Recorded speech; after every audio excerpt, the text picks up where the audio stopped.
కార్తీక పురాణము 11వ అధ్యాయము మందరుడు పురాణ మహిమ. ఓ జనక మహారాజా, ఈ కార్తీక మాస వ్రతం యొక్క మహత్యమును గురించి అనేక ఉదాహరణలు చెప్పియుంటిని. ఇంకనూ దీనిని గురించి ఎంత చెప్పినను తనివి తీరదు. ఈ మాసమందు విష్ణువుని అవిసపూలతో పూజించిన ఎడల చాంద్రాయణ వ్రతము చేసినంత ఫలము కలుగును. విష్ణువార్చనంతరం పురాణ పఠనం చేయించిన వినిపించిన అటువంటి వారు తప్పనిసరిగా వైకుంఠాన్నే పొందుతారు. దీనిని గురించి మరొక ఇతిహాసము చెప్పెదను, శ్రద్ధగా ఆలకింపుము అని వశిష్ఠుల వారు ఈ విధంగా చెప్పదొడంగిరి. పూర్వము కళింగ దేశమున మందరుడను విప్రుడు కలడు. అతడు ఇతరుల ఇండ్లలో వంటలు చేయుచు, అక్కడనే భుజించుచు, మద్య మాంసాది పానీయములు సేవించుచు, తక్కువ జాతి వారి సాంగత్యము వలన స్నాన జప దీపారాధనాధికములను ఆచారములను పాటింపక దురాచారుడై మెరుగుచుండెను.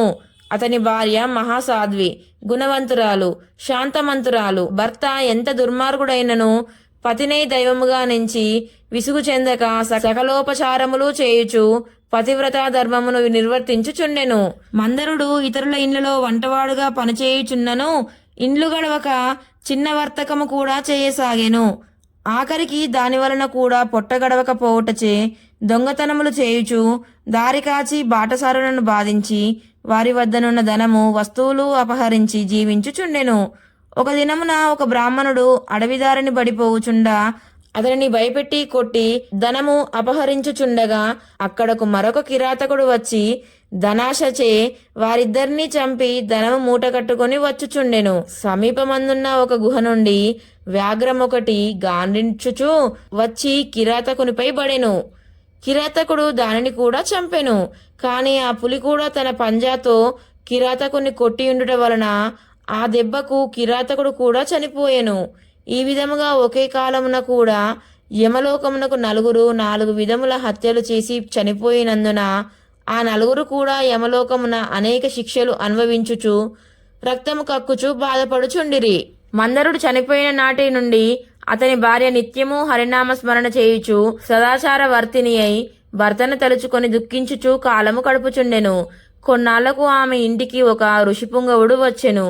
ఆ వచ్చిన ఋషిని గౌరవముగా ఆహ్వానించి అర్ఘ్యపాద్యాదులచే పూజించి, స్వామి, నేను దీనురాలను, నాకు భర్త గాని సంతతి గాని లేరు. నేను సదా హరినామ స్మరణ చేయుచు జీవించుచున్నదానను కాన నాకు మోక్ష మార్గము ప్రసాదించుమని బ్రతిమాలుకొనెను. ఆమె వినయమునకు ఆచారమునకు ఆ ఋషి సంతసించి, అమ్మాయి, ఈ దినము కార్తీక పౌర్ణమి, చాలా పవిత్రమైన దినము. ఈ దినమును వృధాగా పాడు చేసుకొనవద్దు. ఈ రాత్రి దేవాలయములో పురాణము చదువుదురు.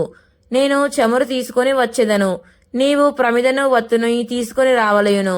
దేవాలయంలో ఈ వత్తిని తెచ్చిన ఫలమును నీవు అందుకొనుము అని చెప్పిన తోడనే అందుకు ఆమె సంతసించి వెంటనే దేవాలయమునకు వెళ్లి శుభ్రము చేసి గోమయముచే అలికి ముగ్గులు పెట్టి తానే స్వయముగా వత్తి చేసి 2 వత్తులు వేసి ఋషి తెచ్చిన నూనెను ప్రమిదలో పోసి దీపారాధన చేసెను. అటు తర్వాత ఇంటికి వెడలి తనకు కనిపించిన వారినెల్లా ఆ రోజు రాత్రి ఆలయమందు జరుగు పురాణ కాలక్షేమమునకు రమ్మని చెప్పెను. ఆమె కూడా ఆ రాత్రి అంతయు పురాణమును వినెను. ఆనాటి నుండి ఆమె విష్ణు చింతనతో కాలము గడుపుచు కొంతకాలమునకు మరణించెను. ఆమె పుణ్యాత్మురాలవుట వల్ల విష్ణుదూతలు వచ్చి విమానం ఎక్కించి వైకుంఠమునకు తీసుకుని పోయిరి. కాని ఆమెకు పాపాత్ముడైన భర్తతో సహవాసము వలన కొంచెము దోషముండుట చేత మార్గ మధ్యమున యమలోకమునకు తీసుకొని పోయిరి. అచట నరకమందు మరి ముగ్గురుతో బాధపడుచున్న తన భర్తను చూచి, ఓ విష్ణుదూతలారా, నా భర్త మరి ముగ్గురును ఈ నరక బాధపడుచున్నారు. కావున నా యందు దయయుంచి వారిని ఉద్ధరింపుడని ప్రాధేయపడెను. అంత విష్ణుదూతలు, అమ్మా, నీ భర్త బ్రాహ్మణుడయ్యుండియు స్నాన సంధ్యాదులు మాని పాపాత్ముడైనాడు. 2వ వాడు కూడా బ్రాహ్మణుడైనను అతడు కూడా ధనాశచే ప్రాణహితుణ్ణి చంపి ధనము అపహరించెను. 3వ వాడు వ్యాఘ్రము.